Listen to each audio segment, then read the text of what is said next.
Hi all, welcome to கியாஸஸ் kitchen. So நம்ம ரொம்ப நாளாக வீடியோஸே போடல. ஒரு 4 நாள் கிட்டே இருக்கும்னு நினைக்கிறேன். நான் ஆல்ரெடி எடுத்து வச்சுருந்த வீடியோ தான், எல்லாமே எடிட் பண்ணி வச்சுட்டேன். வாய்ஸ் மட்டும்தான் கொடுக்கல.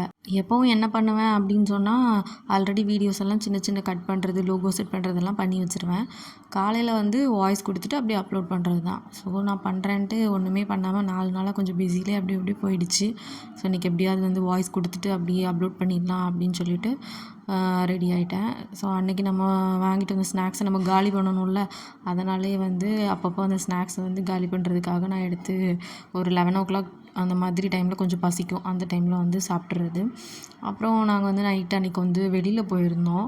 ஸோ வெளில போயிட்டு வர வழியில் ஓகே வீட்டுக்கு போய் என்னத்தை சமைக்கிறது, நம்ம வெளியில் ஏதாவது வாங்கிட்டு வந்துடலாங்கிற மாதிரி பிளான் பண்ணி வெளியிலே வாங்கிட்டு என்ன வாங்கிட்டு வந்தோம் அப்படின்னு சொன்னால், வரும்போது நான் கொத்து பரோட்டா ரொம்ப நாளாக வாங்கணும் அப்படின்னு சொல்லி மனசில் நினச்சிட்டே இருந்தேன். பட் ஆனால் அப்படியே சான்ஸ் மிஸ் ஆகிடுச்சு. ஸோ அதனால் இன்றைக்கி கண்டிப்பாக வாங்கிடலாம் அப்படிங்கிற மாதிரி கொத்து பரோட்டா வாங்கியிருந்தோம். அதுக்கப்புறம் காடை வாங்கியிருந்தேன். ஹஸ்பண்ட் காடை வாங்கணும் அப்படின்னு சொல்லியிருந்தாங்க.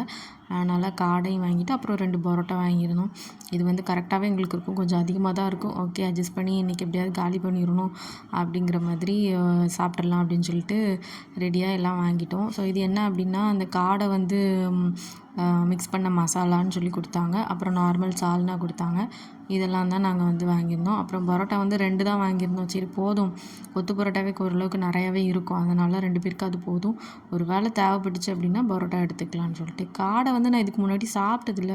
சின்ன பிள்ளையில் எப்பவும் ஒரு வாட்டி சாப்பிட்டது. ஆனால் அது நான் சிக்கன்னு நினச்சி அப்படியே சாப்பிட்டேன்னு நினைக்கிறேன். ஆனால் இப்போ தான் காடை அதுக்கப்புறமேட்டு சாப்பிட்றேன். பிகாஸ் காடை வேணும்னு வாங்குவோன்னு சொன்னாலே நான் வேணாம் சிக்கனே வாங்கிடலாம், மட்டனே வாங்கிடலாம் அப்படின்னு சொல்லி எஸ்கேப் ஆயிடுவேன். இன்றைக்கி எப்படியாவது காடை நீ சாப்பிட்டே ஆகணும்னு சொல்லி வாங்கிட்டாங்க. அதுக்கப்புறம் ஆஸ் யூஷுவல் நம்ம கொத்து பரோட்டா தான். கொத்து பரோட்டா நல்லா இருந்துச்சு, செம்ம டெம்ப்டிங்காக இருந்துச்சு. அதனால் அது கொஞ்சம் எடுத்து வச்சுட்டு அதுக்கப்புறம் காடை நம்ம கொஞ்சோண்டு எடுத்தேன். சரி ஓகே நம்ம கண்டிப்பாக டேஸ்ட் பண்ணி பார்க்கணும், ரொம்ப நாள் ஆச்சு. சரி ஓகே சாப்பிடுவோம் எந்த மாதிரி தான் இருக்குதுன்னு.